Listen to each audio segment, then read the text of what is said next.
The email showed up on a Tuesday mid-morning. It came without fanfare. No urgent subject line, no red flag, just a quiet line in my inbox, final transfer, Elm & Co. It was from Knox & Associates, the legal firm my father had worked with since the early days. I wasn't listed as the recipient, but someone had copied me in. Maybe by mistake, maybe not. Out of habit, I opened it. I didn't expect anything, certainly not what I found in paragraph 3. Effective January 1st, full operational control equity transfer and brand title of Elm & Co. will be reassigned to Ms. Chloe Ellison. I read it twice. Then once more, just to be sure I hadn't misunderstood. My name wasn't mentioned anywhere. Not in the transfer. Not in the acknowledgments. Not even in the CC line. I wasn't overlooked. I was removed. I sat there for a long time. Not in shock exactly. More like the moment after a sharp fall when your body hasn't started hurting yet, but you know it will. It didn't make sense. Or maybe it made too much sense. For the past 7 years, I'd lived and breathed that company. What started as a dusty dry goods store at the edge of Vermont had become a multi-million-dollar lifestyle brand. I built the product lines, hired the teams, sourced the packaging, created the supplier pipeline from scratch. The shift to certified organic, that was me. The rebrand, me. The new revenue model that kept us alive through COVID, also me. I still remember pitching the expansion strategy in our first investor meeting while my father sat 2 seats away saying nothing. Now it belonged to Chloe, my younger sister, the one who'd once said, "I don't get why you work so hard for soap." She came back 2 years ago from spiritual travel, took a few photos in front of the store, and somehow became head of community. At first I laughed. Then I stopped laughing when Dad started bringing her to calls. When she started speaking for the brand. "She's fresh," he told me once. The kind of energy investors notice. I gave him the numbers. He gave me a smile. That email, that quiet little email, was the confirmation I didn't ask for. I didn't reply. I didn't forward it. I just closed my laptop and stared at the wall behind it. One question wouldn't leave me. When exactly did they decide I no longer existed? And the one that hurt more. Why did they think I wouldn't fight back? I didn't reply to the email. I didn't forward it. I didn't even mention it to anyone.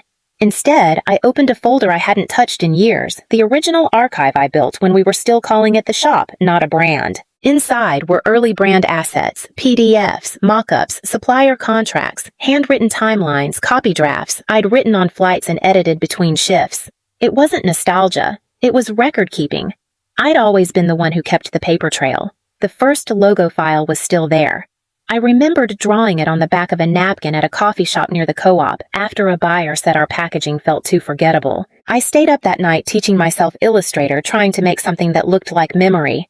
Soft type A, curling ampersand like a root, simple grounded mine. Dad had said it looked a little handmade, but I convinced him to test it. It tripled our wholesale orders in under 3 months. I pulled up the current website. The ampersand was gone. So was everything else I recognized. New logo, new name, new tone. Under our journey, the story began in 2021. Not a single photo from before. Not a mention of our first storefront or the 5 years we spent loading boxes ourselves. Just Elma Studio was founded by Chloe Ellison as a space for intentional beauty and mindful design. I searched for my name. It wasn't there. I checked the blog archive. Media mentions the press section. Nothing. The interview I did with our first national stockist, gone. The local article where I explained our early product sourcing process, not linked. Even my quote about small rituals, the one that used to be printed on the inside flap of every box, replaced by a line from Chloe. "I want every product to feel like light in your hands." I opened Chloe's LinkedIn. She had updated her title, founder and CEO, Elma Studio. Public speaker, brand visionary. In one video clip, she held up the bar soap I spent 3 winters perfecting, the one we used to call Snow Day. She smiled and said, "This one's my favorite. I made it for my mom." I watched in silence as she described the scent like it came from her childhood, not mine. They hadn't just taken the business. They'd rewritten its origin story. And I wasn't just cut out, I was smoothed over. They'd lifted the language, the ideas, the textures, but not the fingerprints, not the parts that pointed back to me. I checked the brand's latest investor deck. In the milestones slide, the timeline started in 2021. It listed first major retail partnership, which I had negotiated in 2019. Sustainable pivot, which I had pitched during lockdown. The only thing new was the name. I thought back to something Dad once told me during a late-night strategy meeting. No one remembers who poured the concrete. They just see the windows. At the time, I thought he meant we were a team, that he was reminding me not to chase attention. Now I realized he'd been telling me the plan. He never intended to build the story around me, just on top of me. I didn't call my father. I didn't reply to Chloe's text. I didn't write a long email or request a meeting. I didn't ask why they erased me. I already knew. They didn't think I'd push back. They thought I'd do what I always did, let it go, work harder, carry the weight quietly. But this time I didn't carry anything for them. I started walking backward, not in regret, but in precision. Brick by brick, memory by memory. The first thing I did was check the lease on the original Elm & Co. storefront. The one on Main Street with the peeling brick facade and the warped wooden floors. I used to mop myself. It had changed hands when we expanded, rolled into a management shell company that Dad and I set up years ago. I still remembered the LLC name. It took 5 minutes to look it up. 10 minutes to realize the lease was expiring in 30 days. I drove out the next morning. The street hadn't changed much. Same hand-painted signs, same faded cafe on the corner, same couple arguing outside the laundromat. The shop windows were empty now. The new flagship was across town, but I could still see the tape marks where I used to hang promo flyers. I parked and went straight to the leasing office. Linda still worked there. She'd been the one to approve our first lease when I was 23 and too nervous to make eye contact. She blinked when she saw me. "Mara Ellison," she said, half smiling. Now there's a name I haven't heard in a while. I told her I was interested in the space again. She raised an eyebrow. "I thought your sister was running things now." "She is," I said. Linda waited a moment. Then she leaned forward, lowered her voice. "Well, that space is about to be available again. Payment lapsed. I don't think they're keeping it." I signed the paperwork that same afternoon. I walked through the empty store. The lighting was poor. The floor still creaked near the back storage room. There were marks on the counter from when I spilled candle dye during our second product test. They never came out. I ran my hand across the wall where I used to write delivery notes in pencil light enough to erase, but dark enough to see if the sunlight hit just right. Next, I contacted our first lavender supplier, a family farm 2 counties north. I still had the daughter's number saved in an old folder. I called her. She remembered me. "Your sister's people stopped ordering from us last year," she said they were going global. I asked if they'd work with me again. She said yes. After that, I tracked down Martin, the printer, who ran our first ever batch of labels.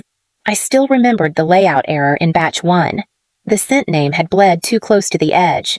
I drove to his warehouse. He hadn't changed a bit. "You want the old files?" he asked. "Nobody ever came back for those." I took them. By Friday, I had the lease, the supplier, the packaging, the original design files in the same barcode range we started with, all under my name. I didn't post about it, didn't announce a comeback. This wasn't a comeback. I wasn't building something new. I was rebuilding what never should have been abandoned. Not because I wanted the world to see it, but because I needed it to exist somewhere that wasn't buried under polish and press photos. They had the name. They had the followers. They had the packaging. But I had the scaffolding, the people, the smell of cedar oil that stuck to my coat in winter. That was enough. The first call came 3 days after I signed the lease. Dad's name lit up on my phone like it had so many times before, during the build-out, during supplier delays, during late-night margin checks, when we still did everything ourselves. I didn't answer. He called again the next day, left a voicemail this time. "Hey, Mara. Just wondering how you're doing. Haven't heard from you. Give me a call." I didn't. Instead, I drove to the shop and stood behind the old register. I ran a dry cloth across the wood, even though there was no dust yet. I rewired the back lights, replaced a broken drawer pull that had been loose since year 2. Things no one else would notice, but I did because I'd put them there. 2 more calls came that week, one from my mother. She never called. Her message was short. "Whatever this is, you're making things harder than they need to be." I let that sit. I didn't answer texts either. Chloe sent the first one. "What are you doing at the Main Street space?" No greeting, no sign of confusion, just a direct shot. It wasn't curiosity. It was fear. I didn't answer. Then came the letter, a clean PDF from their legal team addressed formally to my business address. It was a courtesy inquiry asking for clarification on whether my new activity constituted an attempt to commercially compete using overlapping brand assets. I printed it out and left it on the table while I drank my coffee. I read it again slowly, this time aloud, to see how it sounded. Then I replied. 1 page. Simple. The physical property at 118 Main Street, as well as product formulations, visual design templates, and original copy language were developed and filed under my name between 2016 and 2020. Any overlap results from your continued use of materials that predate current leadership. Please direct future communication to council. I mailed it. Certified, tracked. After that, the calls stopped for a few days. Then, Chloe showed up in person. I was restocking tea tins on the back wall when I heard the door open. She walked in like she'd been sent, clean lines, polished voice. "Mara," she said, "we need to talk." I stood, wiped my hands. "You're here now?" I asked. "After 2 years of talking for me?" She didn't answer that. She looked around the store. "You're rebuilding it. I'm remembering it," I said. She exhaled, frustrated or maybe just unsure. "Dad says you're trying to take it all down." I looked at her, really looked. She wasn't afraid of me. She was afraid I'd make people remember the version of the story where she wasn't there. "I'm not trying to take it down," I said. "I'm just taking back the parts you didn't know were real." She didn't respond. She left without touching anything. And I went back to shelving tins 1 row at a time. They didn't take me seriously. Not really. Even after I reopened the old store, even after I stocked the shelves with familiar shapes and scents, even after I stood behind the same counter they had once called too small town for a national brand. They thought I was making noise, symbolic protest, a message from the bitter sister who didn't move on. Maybe they expected me to lash out, demand a seat back at the table, but I wasn't interested in their table. I had already built the floor they put it on. I just needed them to remember that. The second legal letter came by mail, signed by an attorney I didn't recognize. It wasn't friendly. It accused me of infringing on intellectual property, product names, scent formulas, packaging layouts. They said my new store caused confusion with their current brand identity. It was dressed up in legal terms, but the message was simple. "You're trespassing on what we built." What they didn't realize was that I never left. I didn't panic. I didn't even get angry. I walked to the back office, opened the file drawer marked Legal, 2016, and pulled out the documents they forgot existed. There, it was a notarized agreement signed by my father and me listing every original formulation, every visual layout, every written phrase used in our first 3 years. Ownership mine.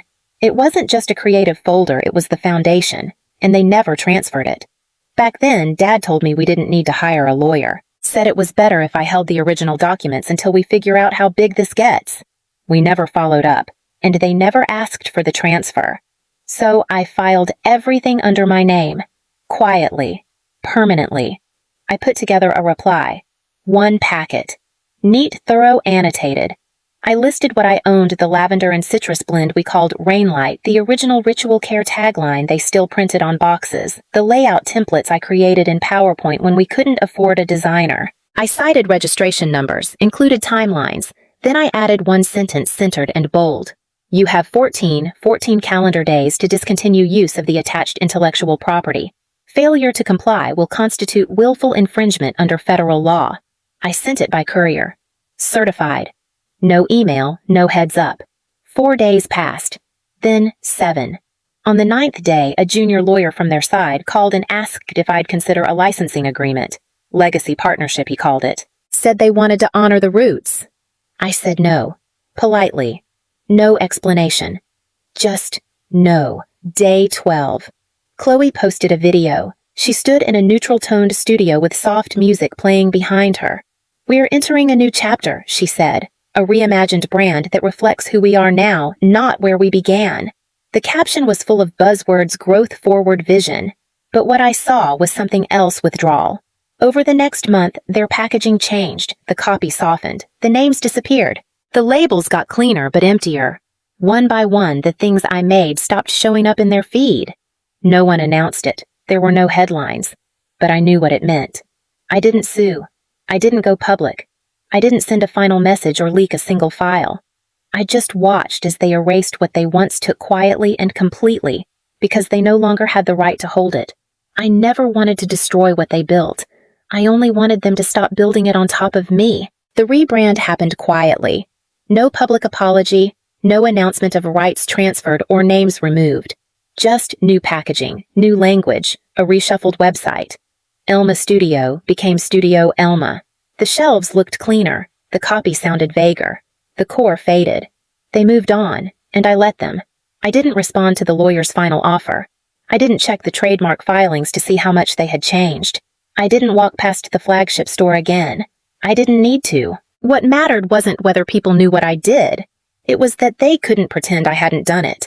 About a month later, a package arrived at the store. No return address. Inside was the black moleskin notebook I thought I lost in year 3, the one I filled with scent ratios, price projections, small sketches in the margins. On the inside cover in my handwriting was a line I wrote during a snowstorm when we couldn't afford a generator and worked by candlelight. If we ever forget how this started, we lose the right to say what it is. There was no note, but the postmark said Portland. I put the notebook in the drawer under the register. Not to keep it safe, just to keep it near. That spring, the shop filled slowly. A few locals remembered it. A college student wandered in looking for something for her mother. An older man recognized the smell and said, "Didn't this place used to carry that cedar soap?" I nodded. "We still do." He smiled, picked up a bar, held it to his nose. "Smells like the old days." I didn't explain. Didn't need to. I restocked the shelves, cleaned the back room, replanted the herb box near the window. I ordered another round of labels, same design. No logo this time. No tagline. One morning as I was opening up, a woman stood outside the door. She hesitated before coming in. She looked around, slowly touched the wooden counter, scanned the shelves like she was looking for something she couldn't name. After a while, she asked, "Is this new?" I smiled. "Not really." She nodded. "Bought a candle. Didn't ask for a bag." As she left, she paused and said, "It feels like something that remembers. And maybe that's all I ever wanted. Not credit, not revenge, not even recognition. Just a place where the version of the story I lived, the one I built, was still alive, untouched by edits. Something that remembered.